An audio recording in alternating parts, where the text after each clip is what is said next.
Estamos iniciando mais um episódio do Compartilha Cast. Eu sou a Priscila Berpó, host desse podcast. Aqui ao meu lado eu tenho a Vivian Castanheda, minha amiga e parceira de bancada e também host desse podcast. Bom, antes da gente apresentar a nossa convidada, qual que é o tema de hoje, Vi? O que nós vamos falar hoje? Pegadinha dos bancos e finanças pessoais. Perfeito! Bom, antes de apresentar a nossa convidada, eu quero pedir para você que ainda não se inscreveu no nosso canal para se inscrever, deixar o seu like, nos apoiar aqui para distribuir esse conteúdo para mais pessoas. Nossa convidada de hoje é advogada especialista em direito ao consumidor e finanças. Tem 16 anos de experiência no mercado financeiro e mais de 1.500 alunos aprendendo a investir do zero através de sua mentoria do zero aos dividendos. Seja muito bem-vinda, doutora Elisiane Moreira, aqui no Compartilha Cast. Muito obrigada, Priscila. Muito obrigada, Vivian, pelo convite. É um prazer estar aqui compartilhando conhecimento aí com vocês. Espero que vocês gostem do conteúdo. Uma honra ter você aqui com a gente. Seja muito bem-vinda. Muito obrigada. Bem-vinda.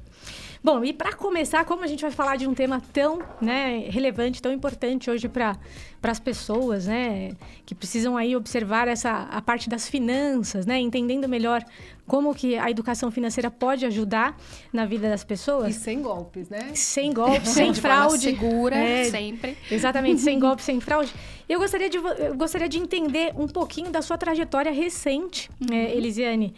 Como que tudo começou de advogada e bancária a influenciadora digital? Pois é, Priscila, pois é. Sempre que eu falo desse assunto é muito bacana, ainda até passa um filme na minha cabeça, mas o filme é recente, realmente. Então, como você colocou no início, eu trabalhei durante 16 anos aí no mercado financeiro, sempre trabalhei em bancos, já trabalhei no HSBC, já trabalhei no Banco Itaú e agora, por último, o Banco do Brasil, trabalhei lá por 8 anos e sempre tive a oportunidade de aprender muitas coisas através do banco, ele proporciona esse conhecimento pra gente, né? Sou advogada, então, desde 2018 e é um curso que realmente também você aprende muito sobre o dia a dia, sobre o que fazer, o que não fazer, o que dá certo, o que funciona e o que não funciona. O direito tá aí permeando a nossa vida desde o momento que a gente nasce até o momento que a gente vai embora. Então, não tem como a gente... Mesmo que a gente não perceba, esse conhecimento faz parte da nossa vida, né? Mas tudo mudou nas últimas férias, que foram em agosto do ano passado, 2022. Eu, meu marido e meu filho, nós viajamos. E aí, fomos para um hotel fazenda, estávamos no momento em família. E surgiu a ideia de, poxa, por que não, de repente, usar as nossas redes sociais, a minha rede social, para poder ajudar as pessoas a passar alguma orientação sobre o que fazer, o que não fazer com o dinheiro e tudo mais. Porque durante esses 16 anos eu vi muita gente passar por muitos perrengues, muitas situações difíceis, né? E justamente pela falta de conhecimento. Então, eu falei, bom, por que não fazer algo que possa trazer mais propósito para a nossa vida, né? E realmente fazer a diferença na vida das pessoas, né? Então, não tinha nenhuma experiência aí no digital, nenhuma mesmo, zero. Meu Instagram era totalmente familiar, eu brinco, né? Porque eram só ali família e amigos mesmo. Mas... decidi realmente mudar e compartilhar esse conhecimento, compartilhar informação e tem sido muito positivo, foi uma resposta imediata. Então, houve alguns vídeos ali que a gente colocou e que viralizaram, né? Então, em 3 dias eu lembro de ter ganhado ali 1 milhão de seguidores. Uau. E aí, impressionante. Não, impressionante, assim, inacreditável. Quando eu falo ainda sou normal, mas para mim ainda não é normal, assim. Então, todos os dias tenho sido muito grata aí por poder fazer a diferença na vida de tanta gente, ter tanta gente olhando, o que também traz uma responsabilidade, né? Então, cuido e preservo para que eu esteja à altura dessa audiência aí, e para que realmente continue fazendo a diferença na vida dela de forma positiva. Com certeza. Isso é interessante você falar, né? Que foi um estalo numas férias que você falou, quero ajudar pessoas, né? Esse é o intuito do nosso podcast, de ajudar, e por isso acabamos nos conectando, né? Com e certeza. nos bastidores a gente falou, né? Que você disse que tinha 200 e poucas pessoas no Instagram, e hoje você tem mais de 2 milhões de seguidores. Sim. Então tem uma grande responsabilidade, mas o que eu sinto, né? E o pouco que eu tenho acompanhado do seu trabalho, porque a gente se conheceu tão recentemente, como a sua viralização também recente, a responsabilidade de poder acompanhar e proporcionar para essas pessoas a oportunidade de não passar por nenhum perrengue. Então, parabéns por esse trabalho, né? Muito já obrigada. de antemão falando sobre isso. Parabéns pela sua atitude nobre, né? De querer ajudar as pessoas e, acima de tudo, levando um conteúdo de forma simples, né? Que as pessoas possam entender. Porque eu acho que esse é o ponto, assim, chave, né? Você vem da área de direito, que é uma área que é difícil de compreensão para muitas pessoas aqui no Brasil. E você trazer o direito e mais, né, essa parte dos investimentos, das finanças, com simplicidade, ajuda muito, né? Então, prova disso, né? Com certeza, o que você está levando para as pessoas é um conteúdo, de fato, de muita qualidade que está viralizando aí. Então... Não, obrigada. Assim, ser relevante, né? Isso é viver de propósito, assim como eu digo. Então, o que eu vivia no banco, que era basicamente falar e vender produtos e serviços financeiros que, para mim, já não tinham muito propósito, né? Comparando com o que eu estou vivendo hoje, é inacreditável. Você falou da gente se encontrar e se conectar, e eu acredito muito nisso mesmo, que os semelhantes se atraem. Então, quando...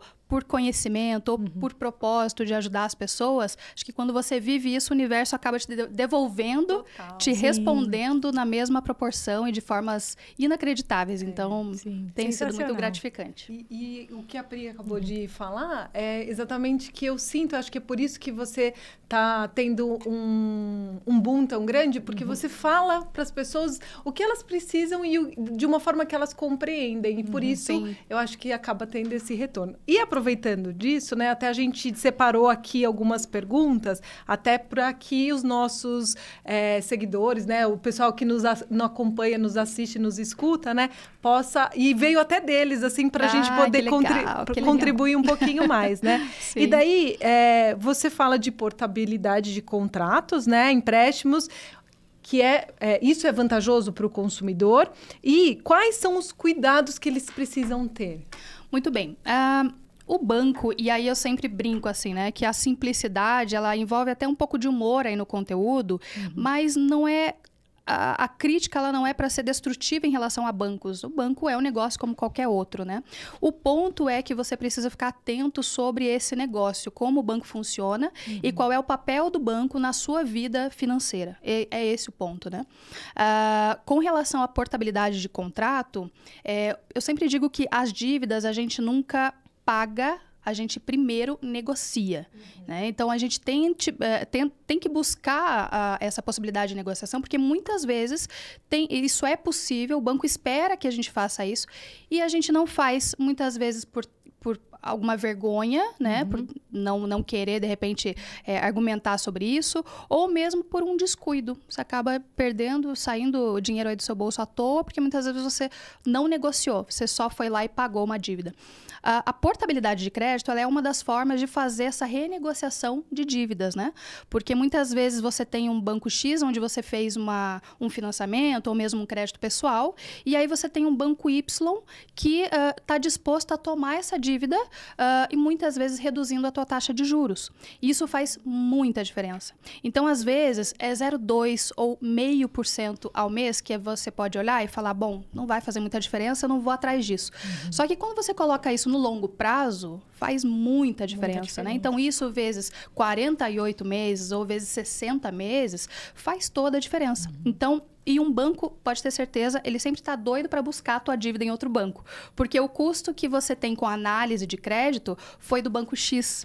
Então, para o banco Y é muito melhor, muito mais vantajoso ele comprar essa dívida do que ele primeiro avaliar a possibilidade de pagamento daquela pessoa, a capacidade financeira, para daí então conceder esse crédito. É mais barato para ele. Porque esse custo já aconteceu lá na frente, no banco X, exatamente. Então, essa avaliação ela é mais simplificada. Então, o banco Y ele quer comprar a dívida, né? E é uma das formas de renegociar mesmo, é você ter outras propostas ali, um leque maior de propostas no mercado, para você ter um comparativo com relação à dívida e quanto ela custa hoje. Mas como que, por exemplo, eu que tenho uma dívida, vou exemplificar aqui, né? Eu tenho uma dívida e eu quero, então, achar um outro banco. Eu mesma entro em contato. Existe bancos específicos? Ou, por exemplo, se eu estou no banco... sei lá, qualquer banco aí. O banco Compartilha Cast. Sim, para não citar nomes. Não vamos citar nomes aqui. Eu estou no banco Compartilha Cast. E daí, o Banco Moreira quer comprar minha dívida, eu entro em contato, como que... Isso, é um contato ativo. É você que vai sinalizar para o Banco Moreira que você tem uma dívida com o Banco Compartilha Cash e você quer fazer a portabilidade ou tem intenção de saber as taxas, as condições. E aí é um ponto também muito importante, porque taxa de juros precisa ser mais baixa e sempre compare o valor da parcela e não tão somente a taxa de juros. Porque muitas vezes pode acontecer de ser uma taxa menor, mas ter outras despesas ali na parcela do Banco Moreira, que pode não ter no Banco Compartilha Cash, no primeiro banco, e aí isso vai tornar a tua dívida mais cara e jamais vai ser a intenção, né? Então, sempre compartilhe cash, sempre compare aí o valor da parcela final, né? Legal. Quanto que eu vou pagar aí no total. Isso é importante. E cuidado com o prazo, porque muitas vezes também acontece da tua parcela ficar menor, mas tem um prazo muito estendido e aí talvez não seja interessante, né? Porque são mais juros. Juros ao mês. Então, ter atenção aí com 2 indicadores, Dois né? pontos, né? Portabilidade de crédito. Sempre atentar para 2 pontos. Primeiro, o valor da parcela, o valor final, já com todas as despesas. E o segundo ponto, o prazo. Tem que ser o mesmo para que você possa ter um comparativo real do que vai acontecer a partir disso. Perfeito, perfeito. Excelente dica, pessoal. Peguem todas. E continuando aqui, falando ainda sobre dívidas, né? O Brasil enfrenta uma realidade muito, né, crítica atualmente, que hoje de cada 10 famílias, quase 8 estão endividadas, né? Mais de 70%. Foi um dado aí divulgado recentemente pela CNC. E diante desse cenário, Elisiane, o que você traria assim de dicas para o pessoal que está assistindo, que está ouvindo? Quais são os passos assim rápidos e básicos que a pessoa precisa tomar para seguir assim, para poder sair das dívidas? Para sair das dívidas, se livrar disso, né? Parar de gastar primeiro. A primeira coisa, possível, gente, exatamente, né? é difícil, eu sei. É um assunto delicado, eu sei. Mas ele precisa se tornar cada vez menos delicado em casa. Então, muitas famílias ainda não falam sobre dinheiro em casa. Com os filhos, com a esposa, com o marido. Então, primeiro é olhar para essa situação, né? Encarar o problema de frente. Segundo, faz um mapeamento. Como que está a tua saúde financeira? Como é que você mede a saúde financeira? Quanto está entrando de renda e quanto está saindo todo mês de despesa, né? Então, eu estou gastando menos do que eu estou ganhando, ou eu estou gastando igual o que eu estou ganhando, ou pior, eu estou gastando mais do que eu ganho. Porque aí você tem um problema, né? Se a sua conta não fecha, muitas vezes é uma vida que você está vivendo que não é sua, ou não é sua ainda. Então, é esse o ponto, né? Não é que você não vá realizar sonhos durante a sua vida, mas muita gente acaba antecipando esses sonhos. E aí se endivida, e aí precisa do banco, e as taxas de juros são altíssimas. Hoje a gente tem um recorde, a Selic, que é a taxa da economia básica aí de juros, ela está em 13,75. Isso é muita coisa. Por um lado, essa taxa favorece quem investe, porque mesmo em renda fixa você consegue ter boa remuneração, mas por outro lado, para quem precisa emprestar dinheiro, é tudo muito caro, né? Então, eu digo sempre que tem dívidas boas e dívidas ruins. Esse é o segundo ponto. Então, primeiro, olha para a sua realidade, como está a saúde financeira. Segundo, saiba diferenciar dívida boa de dívida ruim. O que seria uma dívida boa? A dívida boa é aquela que não é uma dívida de consumo. É aquela dívida que você tem, por exemplo, com moradia, com transporte, que é necessário, aquela despesa que é necessária. Agora, uma dívida de consumo, que eu digo que é sempre problemática, é em relação a cartão de crédito, em relação ao limite da conta, cheque especial, porque são linhas muito caras. Se você deixa atrasar o cartão de crédito, você vai pagar uma taxa de juros hoje, algo em torno de 12%, 13%. Se você entrar no rotativo, 16%. Meu Deus. Então, é muita coisa. É o sinônimo de dizer que se você deixar atrasar 2 vezes ali, 2 meses tua fatura, você não paga mais cartão. Não dá conta de pagar. É tudo muito caro, né? Então, saiba diferenciar, né? Aquela dívida que você está fazendo, você precisa, ou você está fazendo uma dívida de consumo, porque você foi impulsionado a consumir aquilo e, de repente, não é tão necessário assim. Então, reveja os gastos, né? Se você está gastando o mesmo que você ganha, ou se você está gastando mais, é uma vida que não é sua. Não é sua ainda. Não é que você não possa viver aquela vida.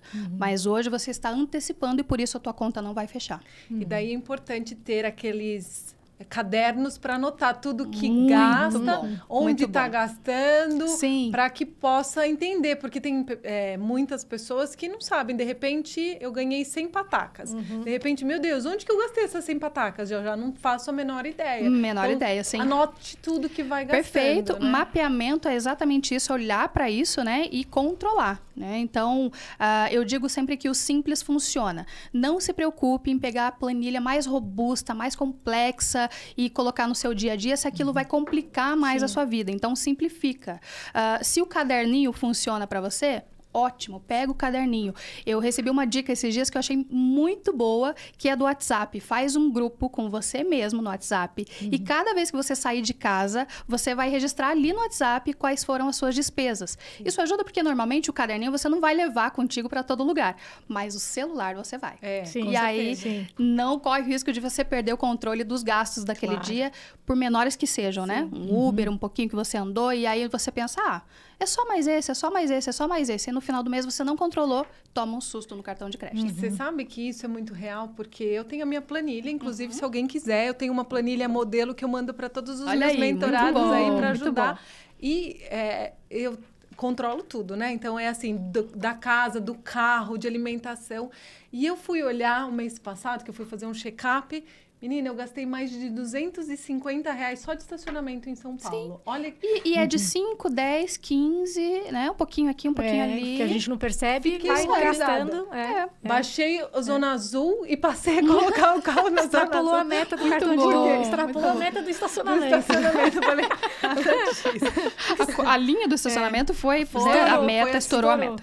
Eu falei, não pode mais, não posso mais ir para nenhum estacionamento. Não, e é isso. E é uma decisão simples que você tomou de controlar, de olhar para trás, né, para o mês passado e ver, bom, onde foi esse dinheiro? Exato. E aí que você típica, identifica. né? Exatamente. Então, é isso, é controlar, olhar, mapear, ter coragem de encarar o problema, porque sem olhar para ele é impossível resolver. Organizar, né? Exatamente. Ter essa organização. E você sabe que muitas pessoas não sabem nem porque, eu só uso cartão de crédito, mas depois não olha o que gastou, né? Exato, e você sabe que recentemente começaram a me cobrar a anuidade do meu cartão de crédito. E eu falei, opa, e era sim uma anuidade, sem brincadeira, era mais de R$100 por Eu acredito. Daí eu peguei e liguei pro banco, falei, vocês estão... Né? Daí já pedi para cancelar, lógico, porque eu falei, eu tenho um cartão aqui que não me cobram nada. Então eu passei a observar, porque se eu não tivesse atenta, imagina só, eu estaria passando assim. Então isso também é muito E sobre isso que a Vivian falou, tem até um ponto que é legal você comentar, da parte do direito, né? Porque muita gente não sabe sobre a conta essencial, né? Você pode comentar um pouquinho sobre isso? Conta essencial, muito bom. Agora, o que você falou de cartão de crédito é realmente muito interessante, principalmente hoje em dia, porque as faturas são digitais. Então, cuidado com essa cilada de ficar ali na comodidade de, é digital, tá debitando na conta, eu não vou imprimir, não vou olhar, não vou ler o que tá lá. Então, a anuidade é um bom exemplo de conta que, se você negociar, eles podem abater, te dar algum desconto, te dar a isenção e você continuar com o cartão de crédito que você gosta, né? E em relação à tarifa de conta, é o mesmo, a tarifa de pacote de serviços essenciais. Então, todo mundo tem direito a abrir uma conta corrente sem custo. Isso é definido pelo Banco Central, pelo Bacen. Mesmo que não seja aquela conta salário, mas que seja uma conta corrente, que é completa, você tem esse pacote de serviços essenciais. Não cobra nada fixo. Eventualmente, se você passar pelos serviços que são oferecidos gratuitamente, aí sim você vai ter despesas pontuais ali de um extrato a mais, uma transferência, uma TED, mas que normalmente não vão superar o custo fixo de ter um pacote de serviço e que muitas vezes o banco faz parecer que é obrigatório. Essa é a realidade. Quando você vai abrir uma conta, muitas vezes o banco vai dizer, olha, tem uma tarifa que custa R$40. É isso, ou você não tem a conta. E muita gente cai nesse erro, né? Muita gente é uma cilada. É uma cilada. E eu acho que é importante até a gente... Como você está instruindo, as pessoas terem o conhecimento para, na hora de conversar com o atendente, porque o atendente tem lá o script. Claro, e ele vai seguir o script que ele foi treinado. Então, quando você ir lá conversar, falar, olha, mas a minha advogada me instruiu que é isso, isso, isso. Ele não se você não tem essa informação, então me passe para quem tem informação. Porque eu falo isso porque aconteceu isso no meu cartão de crédito. E eu falei para o atendente, eu falei, olha, você me desculpa, mas eu tenho informação e tudo mais. Daí, no final, eles me devolveram a anuidade que eles estavam cobrando. Sim. Mas se eu não faço isso, eles estariam me cobrando e passaria mais uma despesa lá e a minha planilha ia estourar de novo. Só de anuidade de cartão. E estacionamento. Sim. E falando de estacionamento, falando de carro, né? Muitas pessoas também têm dívidas de carro. Sim. E daí, eu queria saber como amortizar esse financiamento, né? Qual é a melhor estratégia para isso? E é melhor abater o número de parcelas ou o saldo devedor? Muito bem, você tem duas situações, então, né? A amortização, primeiro, que ela sempre vale a pena. Quando você puder antecipar uma parcela ou mais parcelas, faça isso, porque sempre vai compensar. Agora, a questão é, sempre faça isso com relação ao prazo, para você diminuir o prazo do seu contrato e de forma decrescente, ou seja, da última parcela para a primeira. Então, quando você for pagar um financiamento de automóvel, por exemplo, não pague essa parcela, vou antecipar, vou pagar a próxima. Não. Porque o maior juros, na verdade, ele está nas últimas parcelas, né? A fórmula dos juros compostos, o tempo, ele é exponencial. Então, no longo prazo, esses juros que você acha que, de repente, não é muito, é como a gente disse no início, ele vira um monstro, né? Então, se você puder amortizar, faça, sempre abatendo pelo valor, pela quantidade de parcelas e sempre da última para a primeira, né? Porque é onde você vai ter, muitas vezes, 70%, 80% de juros e 20%, 30% que é o capital que você realmente emprestou, o saldo devedor mesmo. Sim. Então, para você se livrar de juros, esse é o jeito certo de fazer aí a amortização. Melhor estratégia. E isso serviria também para o financiamento imobiliário. Também, né, mesma regra, se aplica também. No imobiliário, você tem, inclusive, uma opção de abater, de uma forma geral, o saldo devedor, reduzindo o valor da parcela para dar aquela aliviada no orçamento. E isso é bacana, dependendo da sua situação financeira, né? Assim como você tem a possibilidade de abater reduzindo o prazo, né? Você diminui o número de parcelas, pagando elas lá da frente, que já não tem os juros total. Exatamente. Então, vai depender ali do seu contrato, mas normalmente vale muito mais a pena você encurtar o prazo, né? Perfeito. Porque é o que vai exponenciar os juros compostos. Juros compostos são é bom, não é algo ruim, mas para quem está investindo, para quem está emprestando, tem que prestar muita atenção. Com certeza, que é aquela conta que o pessoal não joga faz, contra né? você. Você compra uma casa de 500 mil e no final do contrato você vai pagar 1 milhão e alguma coisa. 1 milhão e meio. 3 vezes mais. E as pessoas não fazem essa conta, né? Não fazem e muitas vezes não sabem que podem amortizar, né? Sim, pensam que tem que seguir aquele contrato até o final ali, estritamente. E não, você pode fazer isso, na verdade, a qualquer tempo. Sim. Se você muitas vezes não tem o valor da parcela total para você pagar, você pode, inclusive, pagar parcialmente e já vai valer a pena. Com certeza. Então, sempre negocie, exige que o juro seja retirado para você pagar só o que é devido, o que é proporcional. Pagou até o fim, ficou mais pobre. Não tem jeito. Ficou mais pobre. Ficou mais pobre.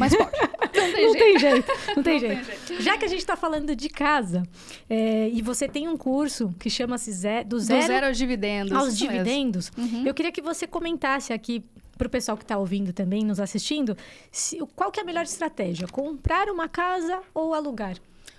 Polêmica. Muito bem. Polêmica. Essa questão sempre ela é polêmica ali, né? Quando eu posto algum vídeo nesse sentido, é polêmica. O que acontece, né? Então, se você olhar tão somente pelo lado financeiro, vale mais a pena alugar um imóvel do que você comprar. Mas com a condição de que você tenha o valor que você usaria para comprar esse imóvel investido e bem investido, para que você tenha um rendimento e para que com parte desse rendimento você pague o aluguel. Aí sim é mais interessante. Alugar. Se você não tem o valor investido, o imóvel custa 500 mil reais, por exemplo. Se eu tenho 500 mil reais investidos, ele vai me gerar hoje, facilmente, em qualquer aplicação de renda fixa, você já vai ter uma média de 1% ao mês de rentabilidade. Isso ao ano, 12%. Quando você aluga um imóvel de 500 mil reais, na verdade, para o dono do imóvel, isso vai gerar um lucro de em torno de 4%, no máximo 5% no mesmo ano. Ou seja, você que aluga com esses 500 mil reais, vale muito mais a pena você deixar esse valor investido, parte desse valor pagar o seu aluguel. E porque vai te sobrar um valor. Do aluguel é menor do que o valor da rentabilidade. Exatamente. O que vai render mensal é maior do que o valor que você pagaria na casa. Então, vale mais a pena. Mas é sempre bom frisar, né? Porque aí esse é o ponto de vista estritamente financeiro. E decisão sobre casa, principalmente no Brasil, a gente tem muito essa cultura de imóvel, de casa própria de ter, e tudo mais. Da posse. Exato, exatamente. Tem o meu chão ali e tal.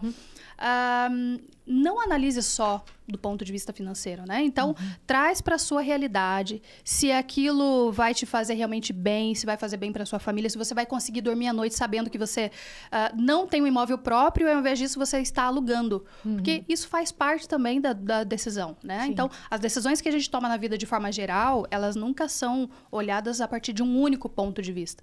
E essa decisão sobre casa própria, ela também não é, né? Então, do ponto de vista financeiro, sim, vale a pena alugar, mas traz para a sua realidade, né? Porque não tem uma resposta única para essa pergunta, Perfeito. E em carro, vale a pena mais comprar ou alugar?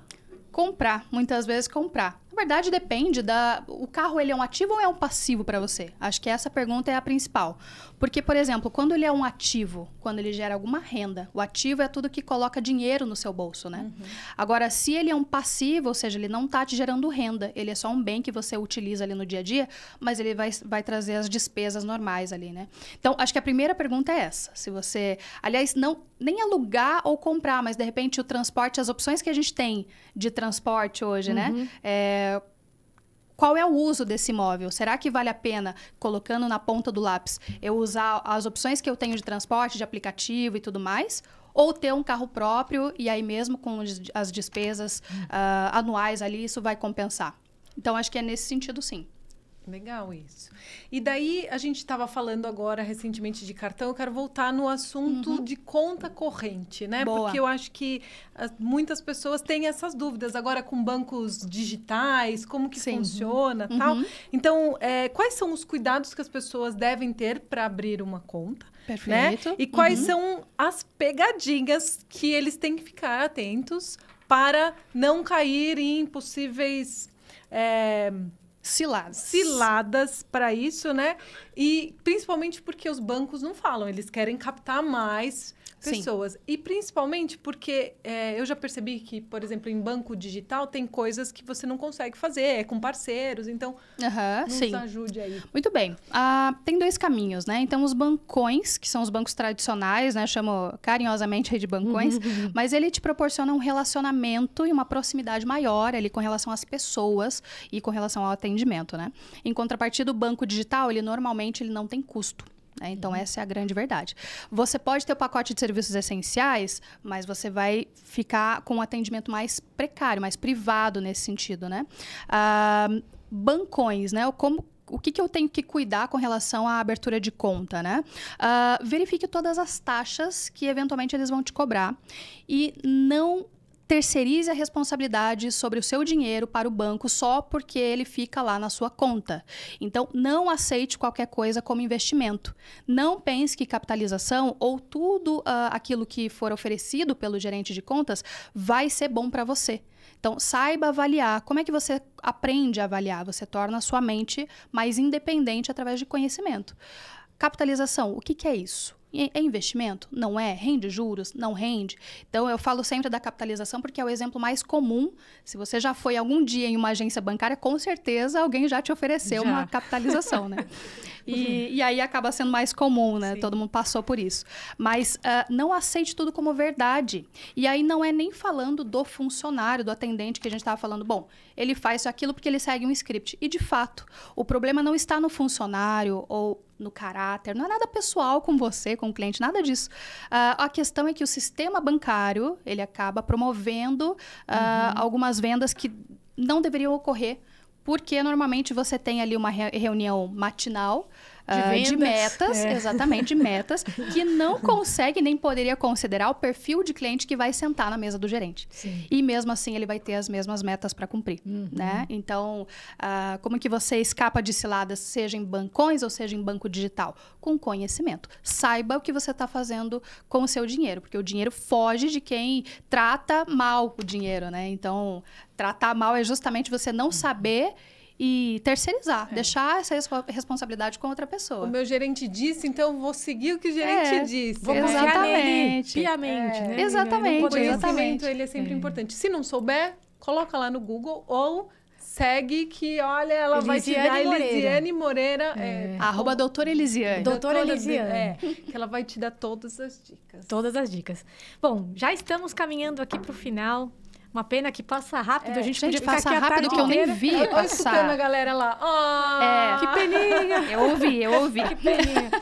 É uma pena mesmo, porque tá tão gostoso bater esse papo aqui com a Elisiane e ela Aprender comentar, muito. né? Sim, falar é um assunto bom. Super sobre finanças, um assunto que eu adoro, né? E assim, quero te agradecer, primeiramente, Elisiane, por você estar aqui com a gente, por participar do Compartilha Cast hoje, trazer sua experiência, sua história tão recente, tá? E inspiradora. A gente ficou muito feliz aqui, de verdade, por você ter vindo.